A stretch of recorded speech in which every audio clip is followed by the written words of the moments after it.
Hello, chess family. It's me, National Master Jesse James, and today we're going over one of my favorite types of games to play against the modern defense, which is the Austrian attack. In this one, we're going to get 3 pawns, a very strong center, and plenty of good attacking chances.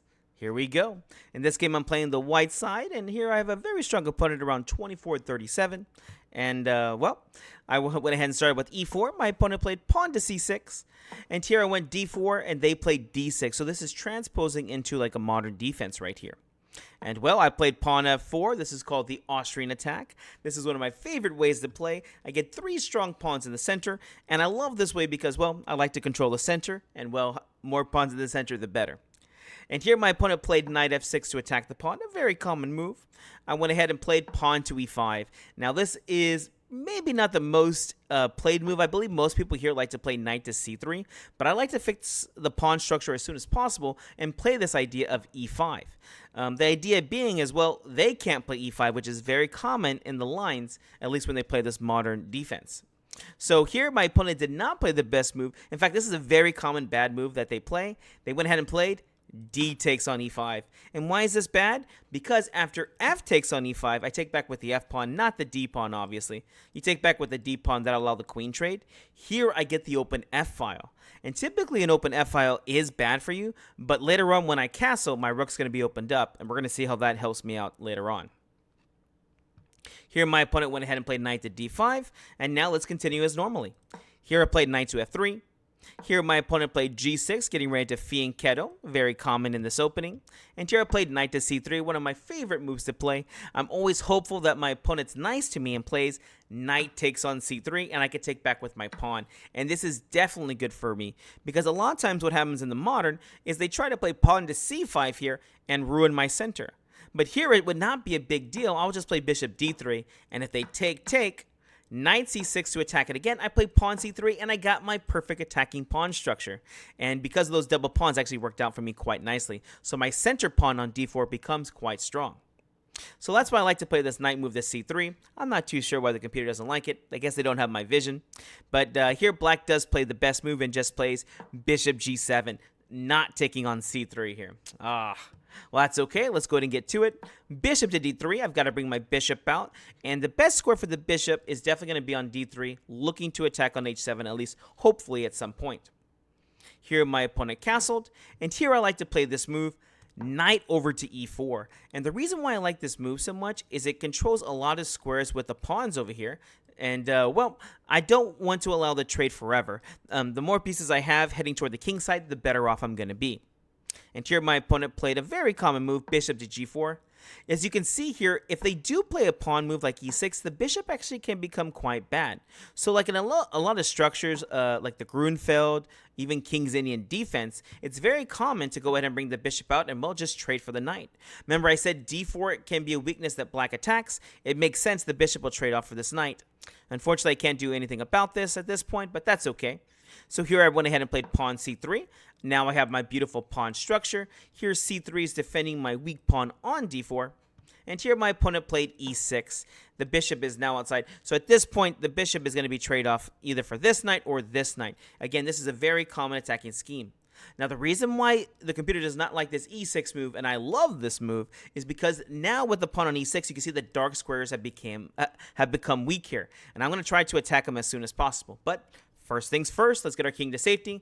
Here I went ahead and played castles over here. And as I mentioned before, now my rook has this open f file, which can definitely be used for attacking ideas. Here my opponent played knight to d7, a common move. Here black has tactics with knight takes e5 in the future. And also the idea is to play pawn to c5. And here I played an idea I love to play, queen to e1. This idea I got from playing the Grand Prix attack as the white side. Here typically I try to go like queen h4, and then I can get very good attacking ideas, or maybe I'll just go queen to g3. Basically the queen is just heading over to the king side to help out the attack. And here my opponent played a very common move, queen to b6, and like I said, this is that tricky move here. Here I have to worry about knight takes on e5 here, exclam. Because the queen is pinning this pawn on d4, the d4 pawn is actually hanging now. So I do have to be very careful for this. So here I went ahead and kept things simple, and I played king to h1. Now I don't have to worry about the pin, and I can go ahead and continue my kingside attack. Here my opponent went ahead and played pawn c5, a very good move. Here they're putting pressure on d4 here, and well, I went ahead and just went for the attack. I'm going to let my center fall because I saw I had very good attacking chances. What did I play? Here I went ahead and played queen to h4. Now this attacks the bishop, but like I said, this is what a crop burner, as I like to call it. You know, there's no going back now. You're going to burn the crops, and you got to go forward. You got to go for the attack. Queen h4 attacks the bishop, but now the bishop's going to go ahead and take on f3. Now I went ahead and took with rook takes, and now d4 is falling. All right, guys, if you haven't already, go ahead and give us that like and subscribe. Remember, liking this video is going to share this with more chess players. At this point, the game has to continue forward with an attack. There's no way I'm going to win strategically here.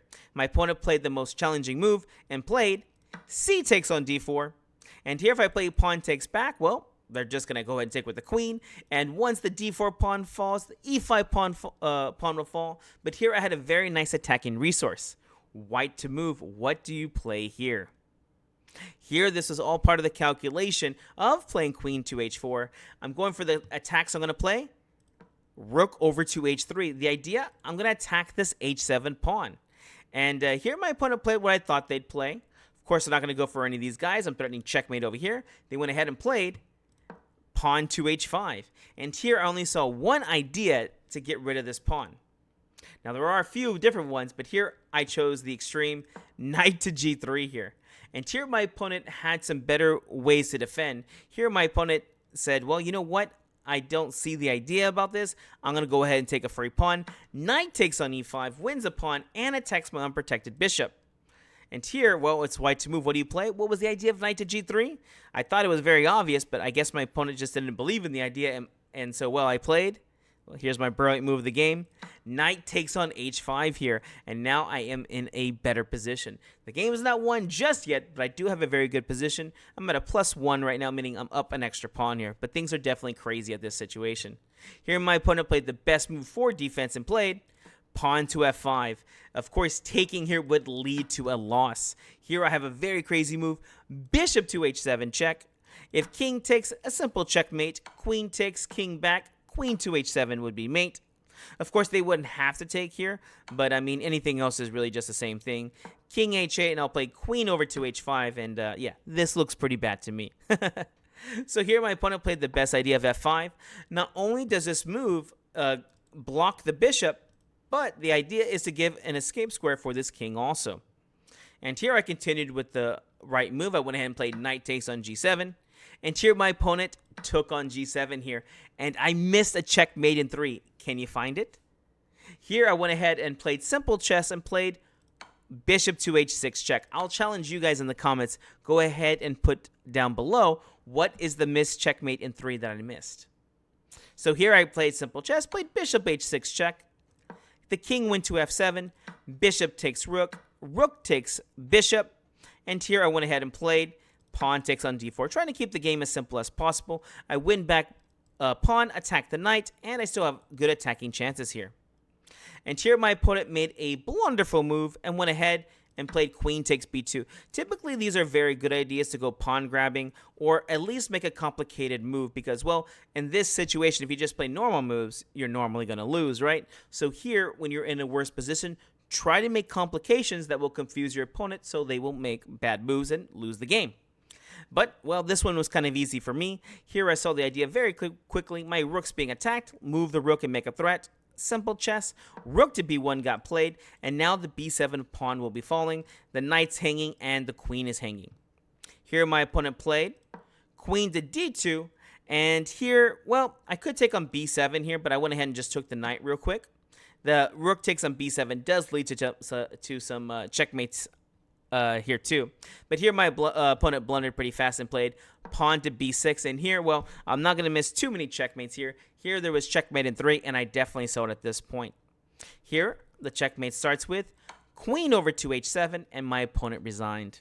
Why did my opponent resign? Well, there's only one move for the king to make. The king would have to run to e8, and here, hopefully you can see it. Remember, the queen cannot checkmate by herself. Here we get to finish up with a very nice bishop to b5 idea. The king would run to d8, and we'd end with a queen to d7 for check and mate. Remember, guys, whenever you are playing against this perk, go ahead and look to play the Austrian attack. My favorite move, pawn to f4. This is a very aggressive setup. Remember, go ahead and take back with the f-pawn. Use your rook to come to f1. Do not worry about getting double pawns here. And remember, go ahead and look for this very nice idea about the Grand Prix attack scheme, which is going to be playing the queen over to e1, queen to h4. You can use your rook lift or use your bishop and knight to make the attack to attack the weak h7 square. Alright guys, hope you enjoyed this. We'll see you in the next video.